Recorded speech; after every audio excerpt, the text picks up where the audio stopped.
Je veux vraiment remercier le pasteur et son épouse de m'avoir invité. Vraiment, merci à vous. Merci à vous tous d'être présents. Merci à la louange. Une très belle louange. Mon frère, il y a une grâce particulière sur ta vie. Tu sens vraiment une grâce particulière. Voilà. Je ne sais pas ce que le Seigneur va faire, mais tu n'en es qu'à ton commencement.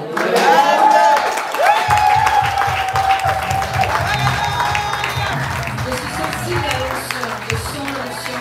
Elle est là. Il y a un appel sur la vie, je sens.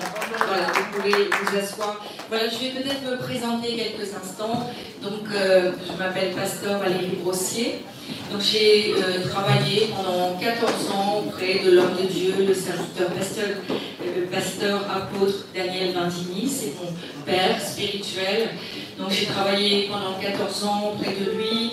J'ai dirigé une église en Normandie. Je viens de Normandie avec quelques personnes qui m'ont accompagnée. Ma fille qui sert aussi dans mon ministère. Et donc j'ai un ministère de délivrance. Donc beaucoup pratiquent peut-être la délivrance. Moi je n'ai pas cherché à avoir le ministère de délivrance. Donc ça fait 7 ans maintenant que je sers dans le ministère de délivrance. C'est quoi le ministère? C'est-à-dire qu'on est capable d'expliquer les mécanismes de la délivrance. On est capable aussi d'accompagner les gens dans leur délivrance jusqu'à ce qu'ils soient complètement libérés. On a des formations sur la délivrance. Relation d'aide, délivrance, et donc après avoir servi pendant longtemps, j'étais pasteur dans une église parce que j'ai eu beaucoup d'entretiens avec les gens, et ça c'est important pour comprendre un peu les problèmes des gens, les problématiques, qu'est-ce qu'ils rencontrent, les chrétiens. Nous voyons que beaucoup de chrétiens ont encore des problèmes. Et est-ce que c'est parce qu'ils n'aiment pas le Seigneur? Non, non, non, non, non. Est-ce que c'est parce qu'ils ne sont pas engagés? Non, ça n'a rien à voir. Nous allons un peu en parler ce matin. Voilà, je veux vraiment déculpabiliser l'Église. Je sais que depuis jeudi, vous parlez de la sanctification. Et je crois que le retour du Seigneur est très proche. Amen. Jésus revient très bientôt. Mais il a dit qu'il allait revenir chercher une église sans tache ni ride. Et une église qui s'est préparée. Amen. Et je crois que si le cœur est bon, si nous aimons le Seigneur, nous allons nous préparer. Et je vais expliquer ça avec un petit peu ce que j'ai appris depuis 7 ans. Donc nous faisons des séminaires tous les mois de délivrance spécifique. Je me prépare pour la délivrance. Et c'est important vraiment, parce que le peuple de Dieu souffre. C'est compliqué quand on n'a pas eu toutes ces délivrances. Et le Seigneur m'a enseigné, et le Saint-Esprit, toutes ces années, sur toutes les portes qu'on a pu ouvrir, sur les principes de malédiction, et comment on peut... Alors vous allez dire, Jésus est mort, il a déjà brisé la malédiction. Mais je vais vous expliquer ça. Je vais prendre un temps dans la parole et je vais vous expliquer. Mais j'ai vu tellement de belles choses en 7 ans. J'ai vu tellement le Saint-Esprit agir dans les vies.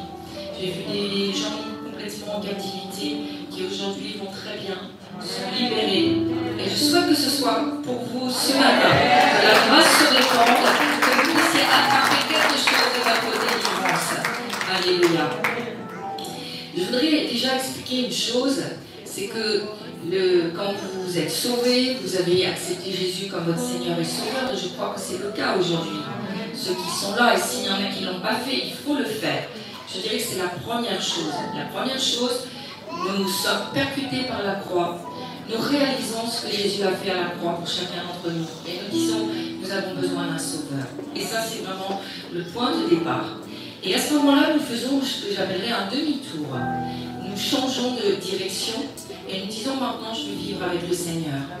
Et ça, c'est la part de l'homme, ça s'appelle la conversion. La nouvelle naissance, c'est la part de Dieu. Dieu voit votre cœur, il voit votre détermination à vouloir avancer avec lui. Et il vient et il ouvre l'esprit humain qui était mort, vous savez, à la suite de la chute. Et il vient et il l'ouvre. Et à ce moment-là, le Saint-Esprit vient se mélanger, vient dans notre esprit. C'est la première fois que nous recevons vraiment le Saint-Esprit. Et il n'y a pas de retour en arrière possible.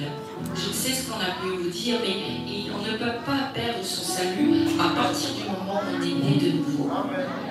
Et ce qui est de merveilleux, c'est que je dirais que cette nouvelle naissance, ça va régler le problème de la vie éternelle.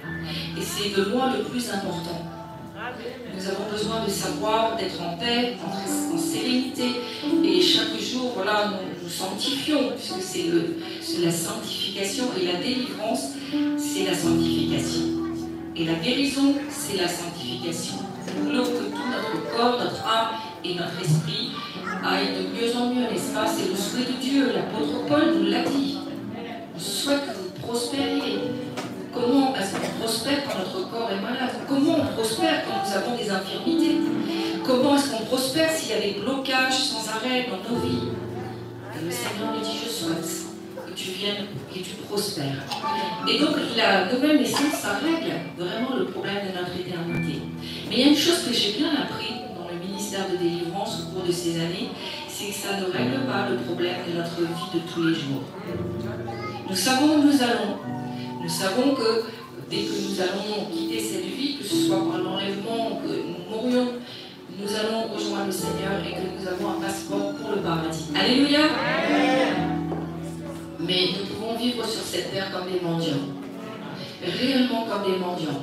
Nous pouvons être pleins encore de liens et qui nous empêchent, qui créent des blocages, des frustrations dans nos vies. Et c'est-à-dire que nous avons, oui, donné notre vie au Seigneur. C'est comme une maison, vous avez changé de propriétaire, vous êtes passé dans la main de Dieu, c'est Dieu qui est votre Père. Mais dans cette maison, il peut y avoir des zones sombres, il peut y avoir des pièces qui sont sales, il y a même des souris, des rats qui sont là. Et ça, c'est parfois l'image de nos vies. Nous avons effectivement demandé pardon, peut-être nous avons le souhait de pleurer sur nos péchés, mais je dirais qu'il y a encore des zones de mort dans nos vies. Et c'est la sanctification. Parce que le Saint-Esprit, c'est le mouvement et l'être. Le Saint-Esprit, c'est la vie. Et quand nous avons la vie du Saint-Esprit, réellement, nous voyons que nous prospérons corps, âme et esprit. Et la sanctification, en tous les cas, celle dont je vais vous parler ce matin, par rapport à la délivrance, c'est que peut-être il y a encore effectivement des lieux déserts dans nos vies. Peut-être il y a encore des endroits où tu sens que tu n'as pas été régénéré. Et ça ne veut pas dire que tu n'es pas sauvé. Ça veut dire peut-être qu'il y a encore des liens. Des liens, ça ne veut pas dire qu'il y a forcément des démons. Vous savez, la délivrance est très vaste. Il y a bien sûr l'entretien, où je parle avec la personne, elle m'explique ses problèmes. Il y a aussi le temps de la prière. Mais quand on chasse les démons, ce n'est pas de la prière. Nous prenons autorité. Nous avons le bâton d'autorité entre les mains que Christ a donné à l'Église et que nous, chrétiens, nous devons récupérer. Nous devons faire notre délivrance. Nous devons prier contre les attaques du diable. Et la Bible dit résistons au diable. Nous devons résister. Alléluia. Et je disais que beaucoup de chrétiens, certains chrétiens, pour ne pas dire beaucoup, vivent sur cette terre dans une condition un peu misérable. Parce qu'il y a des choses qui ne sont pas réglées aussi. Parce que quand vous êtes venu, vous avez demandé un pardon global. Mais ce que le Seigneur veut, et je le vois dans la délivrance, vous savez, le monde spirituel est un monde très légaliste. Le monde spirituel est un monde fait de réclamations. Et quand vous avez fait des choses, vous, vos ancêtres, il y a des réclamations. Il y a des choses encore. Il y a des revendications dans le ciel. Et parfois contre vous. Et des fois, nous ne savons pas, et ce sont les ancêtres qui l'ont fait. Mais c'est ce passage où nous voyons le diable qui vient auprès de Dieu et qui réclame par rapport à Job. Nous voyons qu'il réclame. Il y a des réclamations. Et à cause de ces réclamations, Dieu est juste et il dit effectivement, le diable a des droits. Il y a eu telle et telle chose de pratiquée dans sa vie, ou dans la vie de ses ancêtres. Mais nous savons qu'il y a des conséquences sur nos vies aujourd'hui. Et je vais un peu développer à propos de la délivrance, parce que souvent, on ne sait pas de quoi on parle quand on parle de délivrance. Et souvent, je me promène et je suis invitée, je suis aussi dans la mission, et je vois que beaucoup d'églises disent pratiquer la délivrance. Mais je crois que quand il y a l'onction, il peut y avoir des manifestations. Mais la manifestation n'est pas la délivrance. Et c'est pour ça que des fois les chrétiens sont épuisés parce qu'ils vont de manifestation en manifestation, mais derrière il n'y a pas de changement. La vie est toujours un peu misérable. Pas toute la vie, mais dans certains domaines. Vous voyez? Et il faut bien faire la différence. Quand il y a manifestation, il faut délivrer la personne. Il faut prier, il faut chasser s'il y a des esprits derrière, mais il faut délier, nous dit la Bible, délier la personne. Donc le monde spirituel est un monde, je dirais, très légaliste, est un monde où les choses sont bien posées, et nous savons que quand on vous dit quelque chose, quand il y a eu des proclamations, quand il y a eu des pactes, des alliances de sang, par exemple dans la sorcellerie, vous savez quoi? Tout est inscrit. Tout est inscrit dans le monde spirituel. Et nous ne pouvons pas nous souvenir de tout. Il y a des choses, même on ne saura jamais. Il y a des choses, même il vaut mieux qu'on ne sache pas. Mais le Saint-Esprit est là. Et je vois que dans la vie des gens, quand on sommes sincères, le Saint-Esprit nous donne des flashs, le Saint-Esprit nous donne des révélations. Des fois dans les songes, les rêves, je ne sais si vous rêvez, mais des fois nous voyons la condition spirituelle dans les rêves. Les gens rêvent qu'ils volent, les gens rêvent qu'ils nagent sous l'eau. Des choses comme ça. Et il faut prendre ça au sérieux parce que c'est la condition.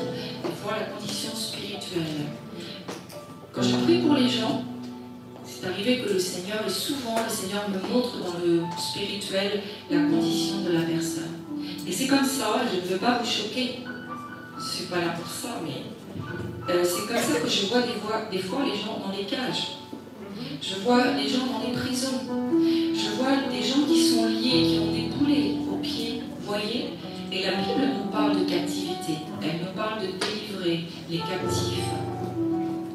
C'est parce que réellement, dans le monde spirituel, il y a des gens qui sont mis en captivité.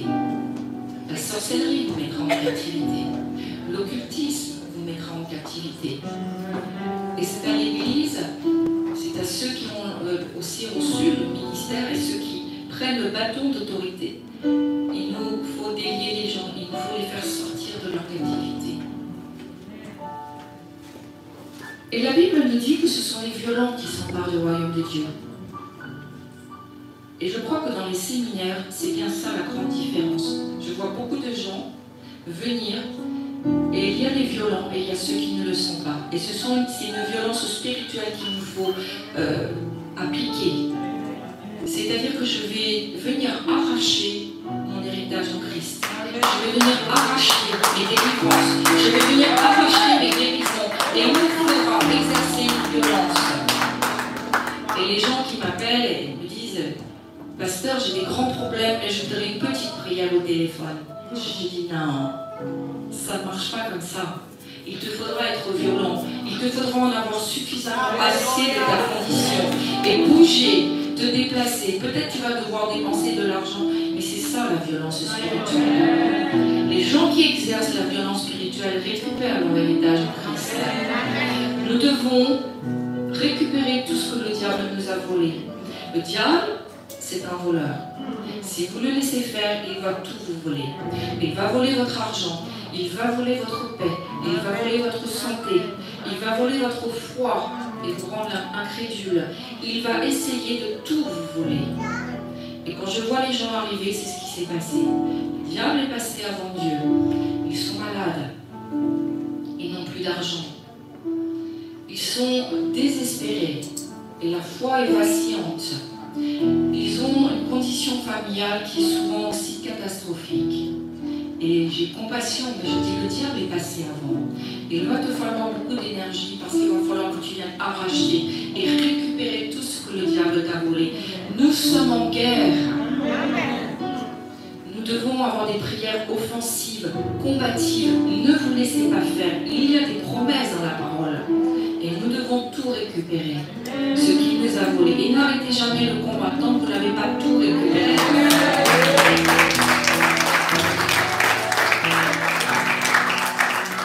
Vous savez, il y a ce fameux, ce que j'appelle le syndrome des poches percées. Et c'est une réalité. Je vois les gens quand ils ont été dans la franc-maçonnerie ou dans des sociétés secrètes, quand ils ont été aussi dans la sorcellerie. il y a, qu'ils aient un très bon salaire ou pas, il y a toujours un problème avec l'argent. Ils ne savent pas où passe l'argent. Et ce n'est pas une question de beaucoup avoir ou de pas beaucoup avoir. C'est qu'on n'arrive pas à dépenser notre argent, qu'on n'arrive pas à profiter de notre argent. Et quand vous avez des machines qui tombent en panne, la voiture qui tombe en panne, ce sont des malédictions. Je vous dis, c'est une malédiction. Ce sont des conséquences de malédiction. Ce n'est pas juste Dieu veut qu'on profite de notre argent. Dieu veut la prospérité. Ça ne veut pas dire que tu vas avoir des milliers d'argent, des milliers d'euros. Mais tu vas avoir suffisamment, nous dit la parole de Dieu, pour vivre toi décemment, dans l'honneur, et pour également pourvoir pour ta famille, et pour l'Église, et les ministères. Ça, c'est la grâce de Dieu. Et je vois que souvent, ce n'est pas possible. Et en disant, mais qu'est-ce qui se passe avec moi? Sanctifie, sanctifie et sanctifie. Tout ce qui n'est pas de Dieu commence à sanctifier. Et il nous faudra regarder et comprendre dans nos vies. Et il nous faut examiner en se disant, ce n'est pas juste que mon niveau de vie soit si bas. Et il y a des choses qu'on peut changer, vous savez. Le Saint-Esprit, c'est la mouvance. Le Saint-Esprit, c'est le changement. Le Saint-Esprit, c'est la délivrance. Et le Saint-Esprit, c'est la guérison. Je suis venue prêcher ça ce matin. Je n'ai pas d'autre discours que celui-là. Je veux voir les gens guéris. Je veux que quand on prie pour les malades sont guéris. Priez pour les malades et ils guériront. Imposez les mains aux malades et les malades guériront. L'évangile est simple. Quand on a la foi, c'est simple. Et nous devons donc pratiquer la délivrance. Je voudrais vous parler à propos un petit peu, qu'est-ce que c'est la délivrance? Qu'est-ce que je peux dire, moi qui ai le ministère de délivrance? Et d'où ça nous vient? Beaucoup de gens sont contre la délivrance. En France, c'est compliqué. Je suis une femme blanche, vous avez vu. Je suis une femme. Et je suis dans le ministère de la délivrance. C'est une folie pour les hommes. Mais qu'est-ce que tu fais dans un ministère de délivrance? Je dis, c'est Dieu, j'y suis pour rien.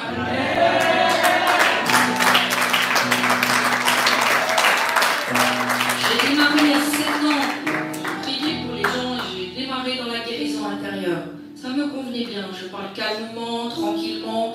Vous voyez, je suis assez posée. Et j'ai vu tout de suite que ça partait en délivrance. Et pendant 1 an, j'ai lutté avec Dieu. J'ai dit, Seigneur, non, pas la délivrance. C'est des fois difficile, la délivrance. Les gens, ils viennent, ils vomissent, ils crachent, ça hurle. Ça... Mais je vois que Jésus, c'était pas plus calme. Et pendant 1 an, j'ai dit, non, là, le Seigneur, il s'est trompé. Ça va se calmer. Mais ça ne s'est pas calmé. Et j'ai dit, Seigneur, j'accepte. Et bien, tu vas confondre comme ça les gens. Tu vas confondre. C'est quoi la délivrance? Et nous voyons dans le passage, on ne va pas le mettre parce que c'est tout le passage de Matthieu 21, versets 12 à 21. Vous savez, c'est ce fameux passage que nous connaissons tous, où en fait Jésus va chasser les vendeurs du temple à Jérusalem. Vous savez ce passage? Pourquoi? Parce qu'ils avaient fait de ce lieu, qui était un lieu saint, un lieu mis à part, un lieu où on venait adorer Dieu. Ils avaient fait de ce lieu non une maison de prière, mais une caverne de voleurs. Et à chaque fois que nous allons parler du voleur, il s'agit du diable. Et le diable était passé par là. Et le diable avait voulu tout salir. Et il y avait effectivement tous ces vendeurs qui étaient là. Et nous voyons, ça nous parle aussi cela de délivrance. Ça nous parle de nos vies, l'image de ce temple. Parce que le diable, il vient pour dérober, égorger et détruire. Nous voyons ça dans Jean 10, 10. Et Jésus est venu pour nettoyer. Il est venu également pour enlever toutes les souillures. Et nous le voyons dans le temple. Il a voulu enlever les souillures du temple. Et aujourd'hui, le Saint-Esprit, c'est ce qu'il veut faire dans nos vies. Parce que nous sommes le temple du Saint-Esprit. Et il vient à chaque fois. Et si vous le laissez faire, il viendra nettoyer vos vies. Ce n'est pas un homme, ce n'est pas une femme qui vous dira ce qu'il convient de faire. Et on peut vous dire, hé, si tu fais tel péché, tu vas aller en enfer. Mais le Saint-Esprit n'est pas dans l'affaire. C'est lui qui va te convaincre. C'est lui qui va toucher ton cœur. Et c'est lui qui va te donner ce désir de sainteté et d'être purifié en toi. C'est le Saint-Esprit. Nous devons laisser le Saint-Esprit agir dans nos églises, dans nos vies, dans nos familles. Ne nous laissons pas culpabiliser. Le péché est là et nous devons nous en débarrasser. Nous devons pleurer sur le péché. Mais celui qui touche ton cœur et qui t'amène vers une sanctification et une mise à part, c'est le Saint-Esprit. C'est la personne du Saint-Esprit. Et c'est lui qui le fera. Et il t'emmènera à avoir toutes tes délivrances et toutes tes guérisons. Et l'apôtre Paul nous dit, ne savez-vous pas que votre corps est le temple du Saint-Esprit qui est en vous et que vous avez reçu de Dieu. Quand il dit ne savez-vous pas, il est incroyable que dans les églises, nous ignorions que notre corps est le temple du Saint-Esprit. Comment ça se fait que tu ne sais pas ces choses, toi qui es enfant de Dieu? Nous devons vraiment, je dirais, ramener la personne du Saint-Esprit au centre. Nous devons honorer le Saint-Esprit. Nous devons le laisser agir. Vous savez, quand je prie dans les séminaires, et je dis Saint-Esprit, fais ton œuvre. Et les gens ont des visions, ils ont des flashs, ils se rappellent d'un seul coup où le Saint-Esprit leur remet en mémoire. Il fait un travail extraordinaire, le Saint-Esprit. Et moi, j'aime collaborer avec le Saint-Esprit. Je suis amoureuse du Saint-Esprit. Et quand je le vois délivrer des vies, c'est si merveilleux. Et quand je vois après ce qu'il fait, et souvent quand j'ai le temps, je regarde comment le Saint-Esprit agit et comment il travaille. Alléluia. Nous devons aussi, bien sûr, nous débarrasser de tout ce qui pollue nos corps. Dieu ne le fera pas pour toi. Jésus a dit, tout est accompli. Et ensuite il est parti. Il est parti auprès du Père, il a envoyé le Saint-Esprit qui continue le travail aujourd'hui. Tout a été accompli à la croix. Aujourd'hui, c'est à toi de dépolluer ton corps. Vous savez, cette image, ce verset que j'aime, parce qu'il est si proche de ce que je sens dans la délivrance, c'est quand Jésus dit que le diable n'a aucune part en lui. Il dit, le diable n'a aucune part en moi.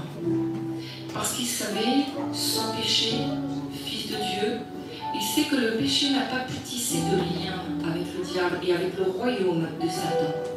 Parce que c'est bien ça ce que je vois dans la délivrance. C'est qu'à cause du péché, à cause de l'iniquité générationnelle, vous voyez, c'est comme s'il y a des liens. Et qui vont et qui viennent du royaume de Satan. Ça ne veut pas dire que vous êtes forcément démonisé, ce n'est pas ça. Mais il y a des liens. Et certaines personnes ont des liens qui sont si forts que ça fait des câbles. Il faut délier les gens. Il faut faire leur délivrance. Il faut, quand vous priez pour vos familles, arrêtez de dire « Seigneur, sauve ma famille ». Non, c'est à vous de prier. Je neutralise la puissance du diable sur mon père, sur ma mère. Je le délie de toute la puissance des ténèbres. Et je le libère pour le salut. Parce que tout a été accompli. Ne demandons pas à Dieu de faire ce qu'il a déjà fait. Nous devons le faire, nous. Et vous allez voir les résultats. Je vous assure que vous allez voir les résultats. Commençons à avoir vraiment des prières comme ça, offensives. Et s'il y a besoin de délivrance en nous, la Bible dit, veillez à ce que nul ne se prive de la grâce de Dieu. Nous n'avons pas à avoir honte, mais nous devons vraiment être audacieux, nous devons être zélés, nous devons venir arracher. Ce sont des choses justes que Dieu veut que l'on fasse. Et pour qui c'est la délivrance? Est-ce que vous vous êtes déjà posé la question? Nous voyons tellement Jésus qui délivrait. Ça faisait partie de son ministère. Il avait un merveilleux ministère. Et il y a une prolongation aujourd'hui à travers l'Église de son ministère. Il venait, il enseignait. Il enseignait quoi? Il enseignait à propos du royaume de Dieu. Parce que ce n'est pas naturel pour nous. Nous vivons dans ce monde et nous sommes pleins des principes de ce monde. Nous avons appris à fonctionner à partir de notre éducation, à partir de règles, etc., de lois. Et le royaume de Dieu, c'est très étrange. changer. Nous ne comprenons pas, et les choses sont souvent à l'envers dans le royaume de Dieu. Et Dieu, Jésus, il est venu expliquer le fonctionnement du royaume de Dieu. Il a dit, attendez, je vous explique. Dans le royaume de mon Père, les choses ne fonctionnent pas comme ça. Dans le royaume de mon Père, les derniers sont les premiers. Mais nous ne connaissons pas ça dans le monde. Et nous devons remplir notre réservoir, nous devons remplir notre esprit, nous devons essayer d'élargir notre vision, notre compréhension. C'est quoi le royaume de Dieu? Et Jésus est venu, il l'expliquait, il l'enseignait, il passait du temps. Et alors que l'onction était sur lui, une onction si forte, que bien sûr cela montrait les liens, parce que c'est l'onction qui est manifestée, qui fait que les démoniaques se manifestaient. Et les gens venaient à lui, et son cœur de compassion faisait que les gens étaient guéris et délivrés. Et c'était simple. C'était simple. Et je dirais, nous ne voyons que tout le monde venir à la délivrance. Je ne crois pas que Jésus faisait un tri. Allez, les Juifs d'un côté. Non. Il est écrit que toute la foule était guérie. La guérison, la grâce de Dieu, elle est pour tout le monde. Mais dans ce passage de Matthieu 15, 21 à 28, il est question d'une femme d'origine grecque qui implore Jésus. Et elle dit, « Aie pitié de moi, Seigneur, fils de David. Ma fille est cruellement tourmentée par le démon. » Et Jésus lui répondit, « Je n'étais envoyé qu'aux brebis perdues de la maison d'Israël. » Et cette femme le supplie. Et elle dit, « Mais secours-moi. » Et il répondit, « Il n'est pas bien de prendre le pain des enfants et de le jeter aux petits chiens. » Et c'est très intéressant parce que nous voyons que la foi insistante de cette femme a amené le miracle, a amené la délivrance. Et ce passage va nous éclairer particulièrement sur trois choses concernant la délivrance. Que nous pouvons être tourmentés par des démons. Oui.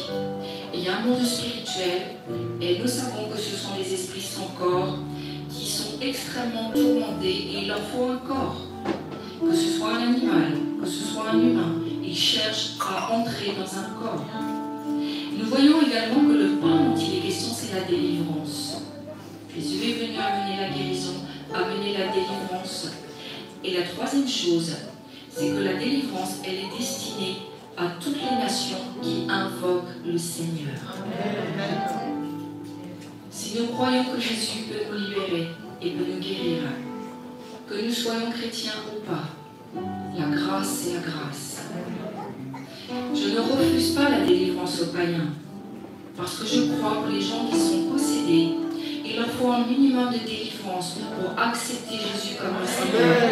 J'ai vu faire des prières et la personne ne peut même pas prononcer le mot de Jésus. Il faut que la grâce de Dieu intervienne et délivre suffisamment la personne pour qu'elle puisse recevoir le Seigneur comme son sauveur. Et la grande question quand les gens viennent dans les séminaires, des fois ils sentent qu'ils ne vont pas bien, ils ne savent pas trop expliquer. Et souvent on me dit, mais pasteur, pourquoi je dois venir à la délivrance? Et est-ce que j'ai besoin de délivrance? Et je voudrais de façon assez pragmatique vous expliquer un peu pourquoi on a besoin de délivrance. Donc on peut avoir besoin de délivrance, comme je l'ai dit, parce qu'avant d'accepter Jésus comme notre sauveur personnel, nous avons fait des péchés. Nous avons commis des choses, la Bible réprouve ça. Vous savez, les lois spirituelles, même si vous les ignoriez, ce sont quand même des lois spirituelles. Et elles fonctionnent. Et si tu as marché hors des clous, si tu as été dans des zones interdites, et peut-être qu'il y a eu des problèmes. Tu as eu des problèmes. Et quand tu es venu, tu as demandé pardon au Seigneur, mais globalement. Mais le Seigneur est un Dieu d'ordre. Ce que je vois, c'est que le Seigneur est un Dieu vraiment, je dirais, précis. Comme je vous ai dit que le monde spirituel est un monde de réclamation, il y a des choses contre toi. Et si tu as été dans la magie, je vais citer quelques choses qui sont des portes ouvertes. Si tu as été dans la magie, dans l'occultisme, dans la sorcellerie, dans le spiritisme, dans l'idolâtrie, il y a des liens. Cela, bien sûr, a créé des liens avec le monde des ténèbres. Si les gens qui ont été dans des sectes, des fausses religions, les addictions. J'ai aussi des enseignements sur les addictions, puisque la Bible nous recommande d'être modéré. Elle nous dit voilà, d'être sage et modéré, de veiller et d'être sobre. Et tout ce qui ne se trouve pas dans la sobriété, mais qui se trouve dans les excès, excès du boire, excès du manger, excès de la sexualité et autres, tout cela crée des liens. Des relations sexuelles impures, hors mariage, créent des liens. Nous parlons également de liens d'âme iniques. Si nous avons été contrôlés ou abusés, ça crée des liens. J'ai beaucoup de séminaires, je parle des abus spirituels, des abus psychologiques, émotionnels, verbaux, sexuels. Pourquoi? Parce que Dieu fonctionne avec le libre arbitre. Et il nous a créés libres. Et libre, il nous veut. Et à partir du moment où nous mettons un contrôle, un joug sur quelqu'un, c'est inique. Et c'est diabolique. Et le Seigneur veut nous délivrer de tout ça. Si dans notre enfance, on a évolué dans un climat de violence, dans un climat un peu conflictuel, de peur, ça crée également des fragilités en nous. Et je dis souvent que les démons rentrent particulièrement sur le fœtus et les 5 premières années de la vie. Beaucoup de choses par rapport à ça. Comment s'est passée l'enfance? Et les gens qui ont vécu dans la peur, dans la crainte, des parents alcooliques ou autres, il y a des problèmes. Et il y a besoin de délivrance. Et nous voyons que les mauvais esprits, il y a des portes aussi qui sont ouvertes. C'est comme ça dans le monde spirituel, on parle de portes ouvertes. Et dans la prière, je prie, je ferme les portes après, afin que les portes spirituelles soient bien fermées. Il y a également, à travers les traumatismes, il y a quelque chose de particulier que le Saint-Esprit m'a révélé, c'est qu'il y a des esprits de choc. Ils sont spécialisés et ils travaillent à travers les traumatismes de la vie. Il y a des gens, ils ont eu des accidents de voiture, des accidents physiques, vous voyez, mais il y en a d'autres, c'était des accidents et des chocs et des traumatismes plutôt émotionnels. Et des démons, ils ont l'autorisation, ne me demandez pas pourquoi, c'est comme ça, ils ont l'autorisation de rentrer sur les chocs. Parce que souvent, il y a aussi une perte de connaissance.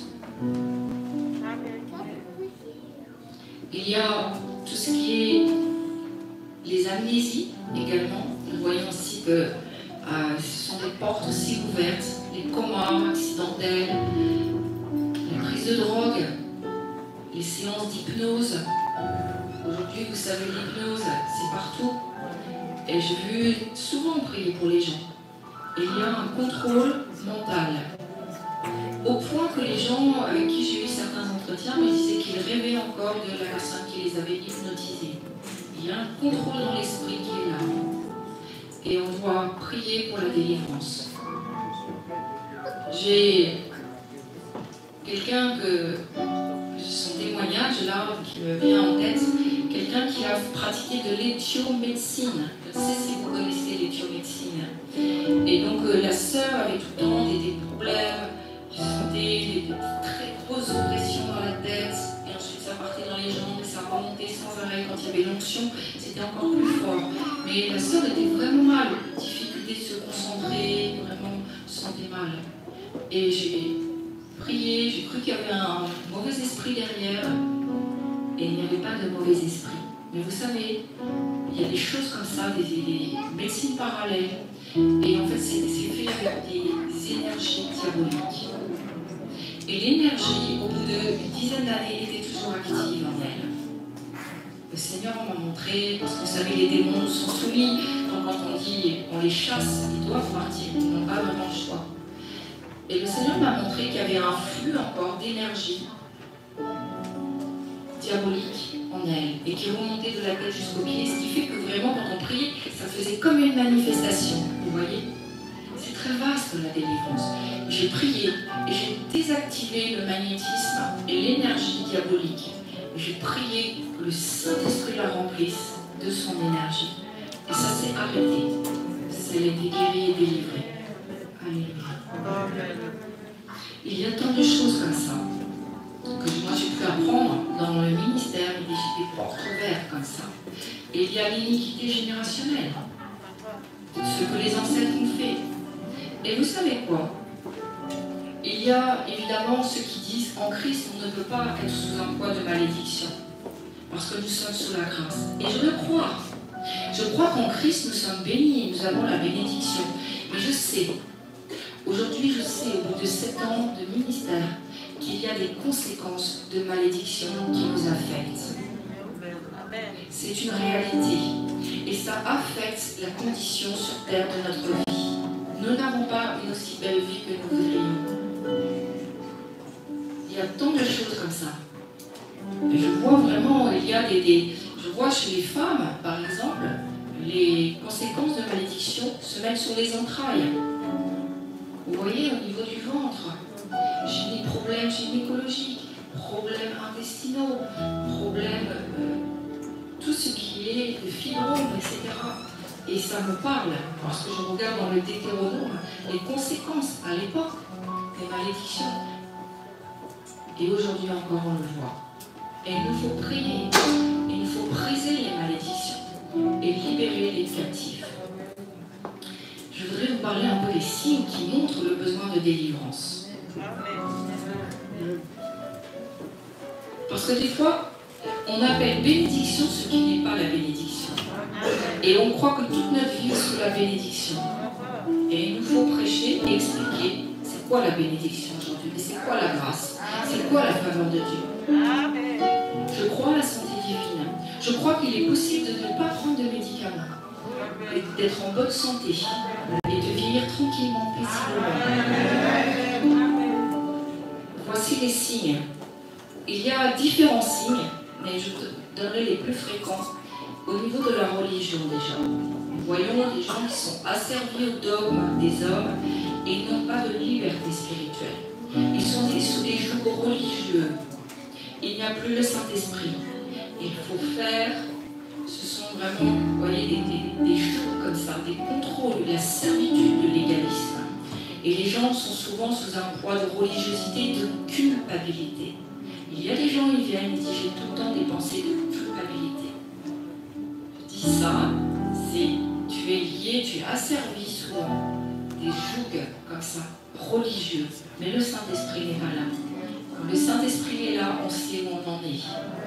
On sait ce qu'on doit penser du péché. On sait pleurer et se détourner de notre péché.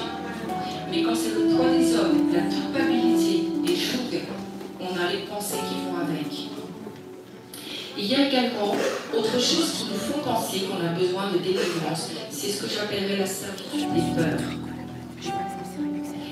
Est-ce que tu crois qu'il est normal d'avoir peur?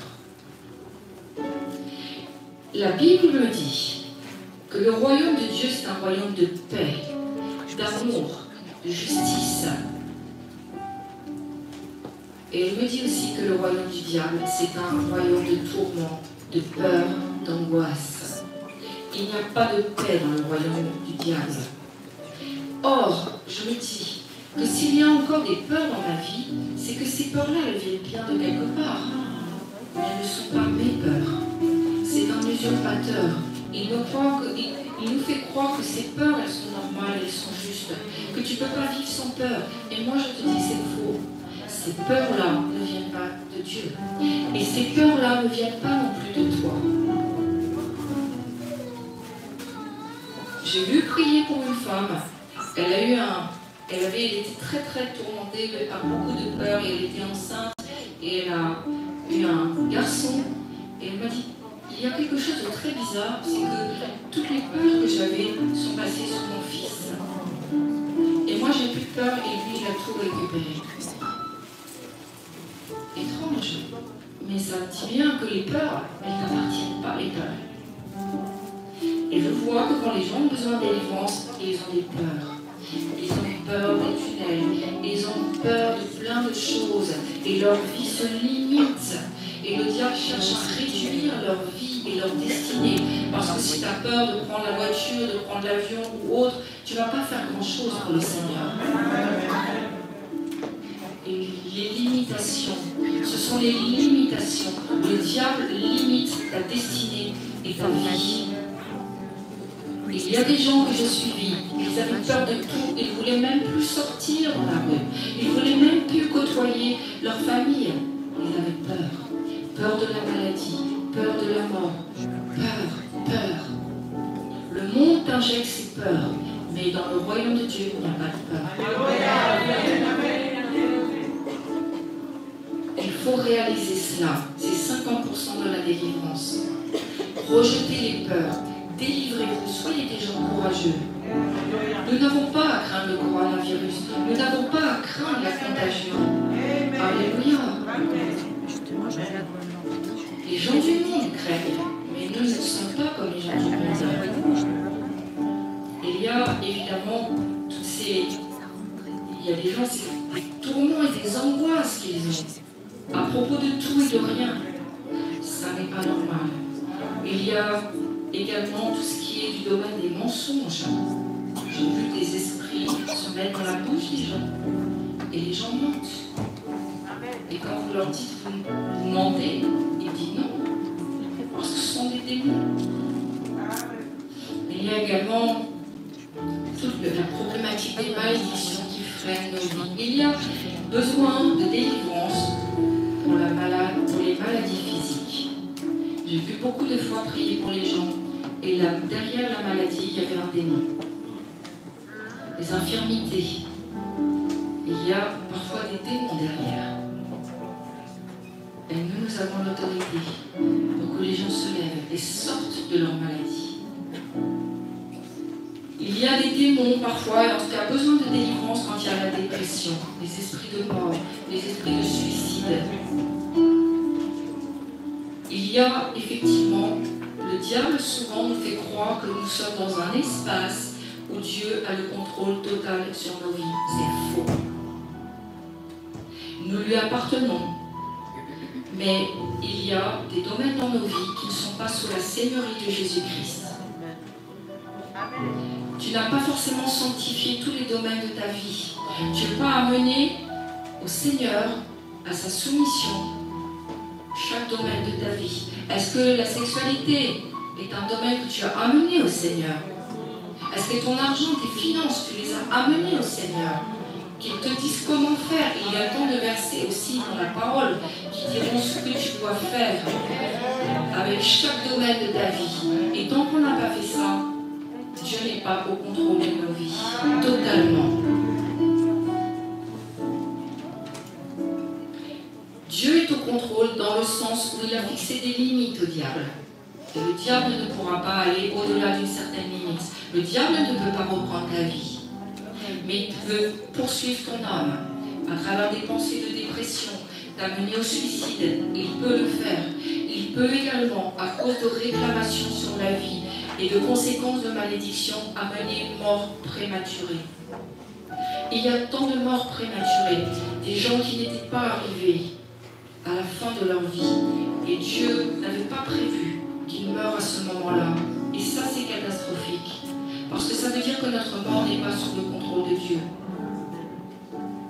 Il faut briser tout ce qu'il y a de mort prématurée, briser ces malédictions de mort prématurée, des accidents, des cancers à répétition. Cela nous parle de choses qui se comment dire, d'une génération à une autre, qui se poursuivent. Ce sont des esprits de poursuite, vous voyez. Ce n'est pas normal.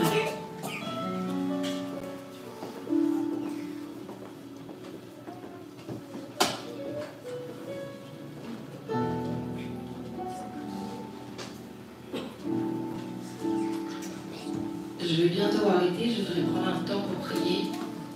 Parfois on me dit, le baptême d'eau me délivre. Est-ce que le baptême d'eau me délivre? Non. Le baptême d'eau ne délivre pas. Pas plus que le baptême dans le Saint-Esprit. Et vraiment, je l'ai vu. Nous avons un passage comme ça avec Simon le magicien. Et nous voyons qu'effectivement, c'était un magicien, il avait fait de l'occultisme. Et nous voyons que juste après avoir eu le baptême d'eau, il manifeste à nouveau tout ce côté démoniaque.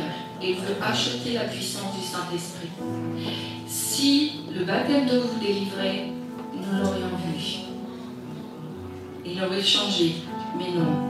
La sanctification se fait au fur et à mesure de la marche avec le Seigneur. Au fur et à mesure que vous avez des enseignements, que vous êtes éclairés, il faut activer la parole en vous. Parole qui nous purifie, qui nous délivre. Le baptême du Saint-Esprit ne nous délivre pas. Et je vois une chose, c'est que le baptême du Saint-Esprit amène la personne à recevoir plus vite ses délivrances. Et surtout à les garder après. Nous devons garder nos délivrances. Et quand la personne n'est pas baptisée du Saint-Esprit, elle n'a pas forcément la force pour résister. Parce que le diable va venir, évidemment, essayer de ramener les choses, de faire perdre notre guérison, de faire perdre notre délivrance. Mais si nous sommes remplis du Saint-Esprit, nous avons une force supérieure en nous. Supérieure que celle du diable, bien supérieure.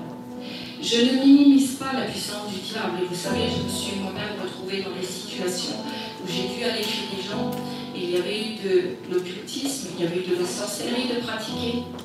Et j'ai vu la puissance du diable. Je l'ai vu en direct. Et nous ne devons pas minimiser ça. Mais j'ai vu une chose, c'est que Dieu est infiniment plus puissant. Et que parfois les occultes et les sorciers, quand ils sont confrontés à la puissance de Dieu, ils plient le genou. Et ils ne veulent plus servir Satan parce qu'ils voient ses limites. Je vous assure, le Saint-Esprit vraiment fait des choses extraordinaires.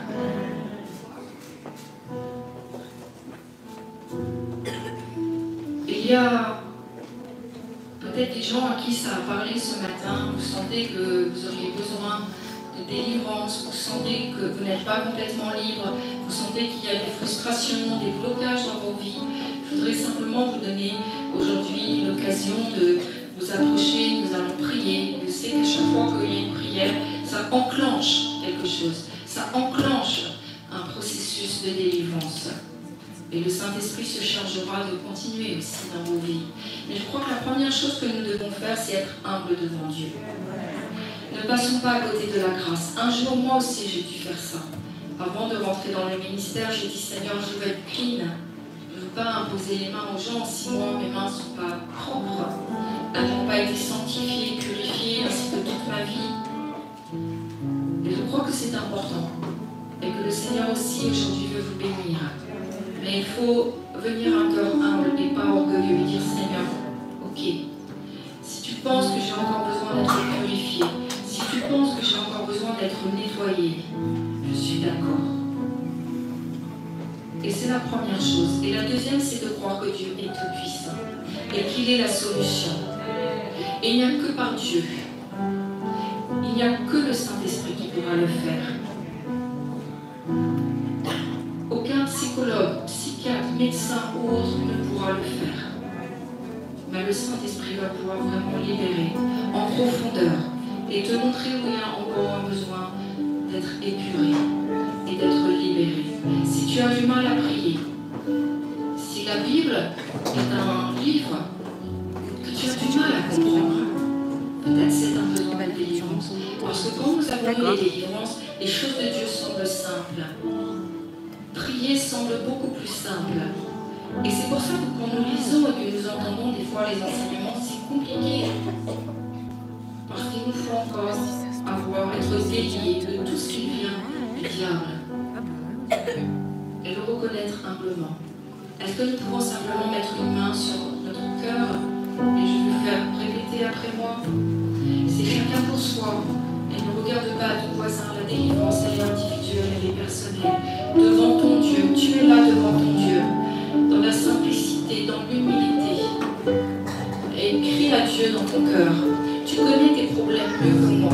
Et crie au Seigneur. Dis Seigneur, je t'implore. Aie pitié de moi. Délivre-moi. Guéris-moi. J'en appelle à ta grâce sur ma vie. Je vais regarder si tu veux. Je vous invite à répéter après moi. Seigneur mon Dieu. Seigneur mon Dieu. Je prends conscience que le poids de mon passé sans toi a laissé dans ma vie des choses dont Je dois être libéré. Je veux davantage grandir dans ton royaume. C'est pourquoi je te prie de me conduire dans une vie de délivrance et de victoire. Permets-moi de trouver et de saisir par la foi toutes les opportunités que tu auras choisies toi-même pour que je sois plus libre de m'approcher de toi, encore plus libre. Je désire vivre l'expérience d'une vie libre en Jésus-Christ mon Sauveur. Père, j'accepte toutes les délivrances que tu me proposeras. Je crois dans la puissance des ministères que tu mets sur ma route pour me conduire dans une onction nouvelle. Je veux une totale liberté émotionnelle, physique, spirituelle. Au nom de Jésus-Christ, je te dis merci. Amen. Pouvons-nous ouvrir la bouche? Et je crois que vous avez l'autorité pour vous délier vous-même. Au nom de Jésus-Christ, je proclame sur ma vie la libération. Ouvrez vos bouches. Allons-y, prions. Je proclame la délivrance. Au nom de Jésus, je sors de toute captivité. Je me libère de toute captivité. Dans le nom de Jésus-Christ, je chasse tout esprit de mort. Je chasse tout esprit au nom de Jésus qui est impur et qui s'est attaché à ma vie. Je me libère. Je brise les chaînes ce matin dans le nom de Jésus-Christ. Je brise les chaînes de l'activité. Je me libère de tous les cadenas. Je me libère. Je chasse tous les esprits de cécité spirituelle, de mutisme spirituel. Je chasse au nom de Jésus tout esprit qui ne confesse pas le nom de Jésus-Christ. Amenez la sœur là-bas. Amenez la sœur. Viens ma sœur, avance. Si vous sentez que vous avez besoin d'une prière personnelle, venez là devant. Sinon, continuez à prier. Continuez à chasser, à faire une percée spirituelle. Alléluia.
Saint-Esprit, nous voulons voir. Nous voulons voir un changement, la transformation. Au nom de Jésus, au nom de Jésus, au nom de Jésus, nous voulons voir ta gloire, Seigneur.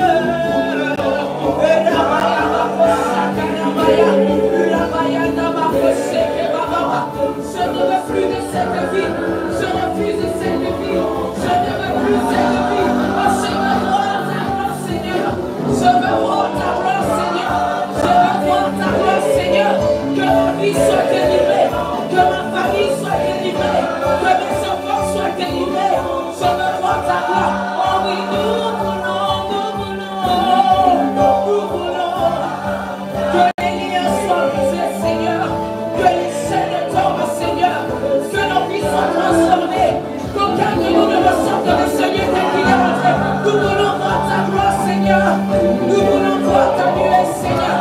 Descendre, Seigneur, sur le fils Jésus.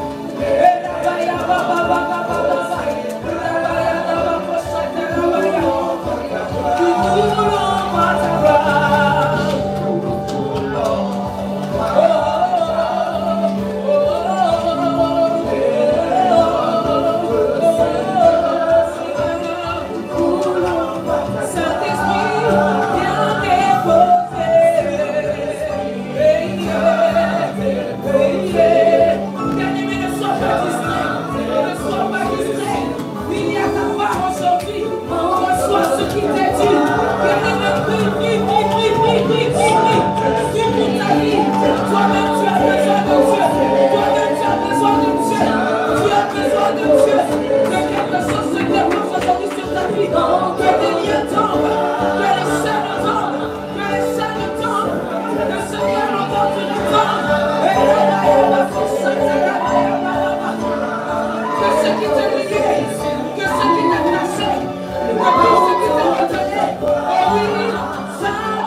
Il est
Au-delà de mon dégoût, tu m'as aimé.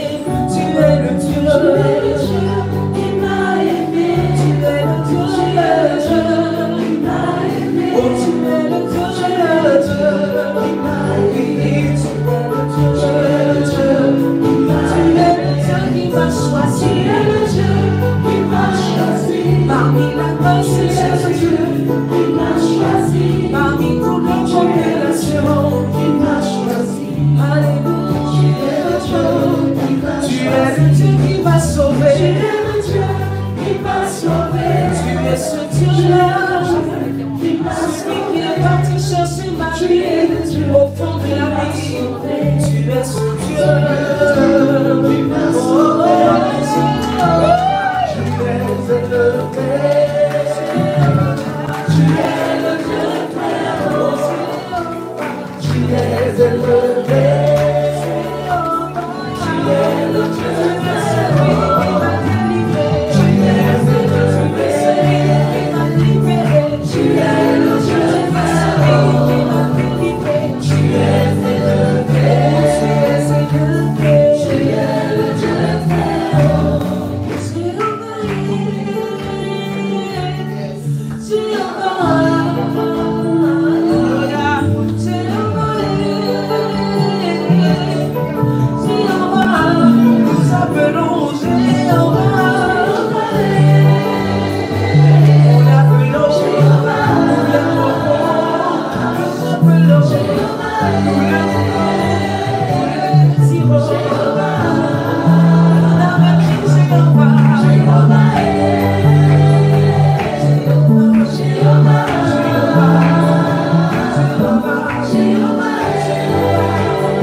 Cela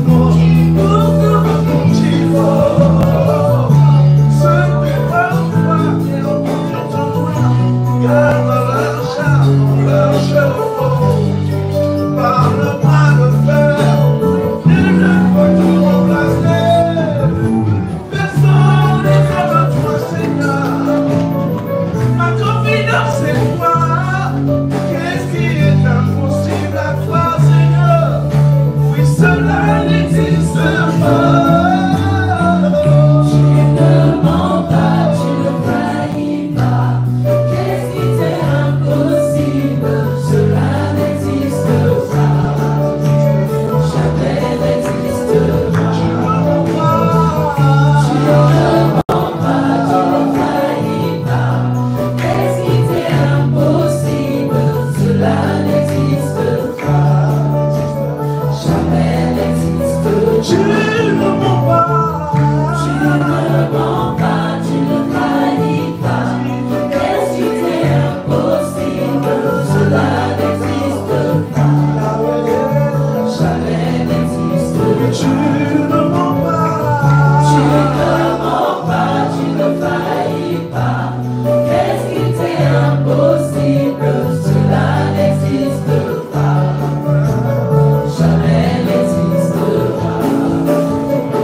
Je t'appelle, je ne vis pas.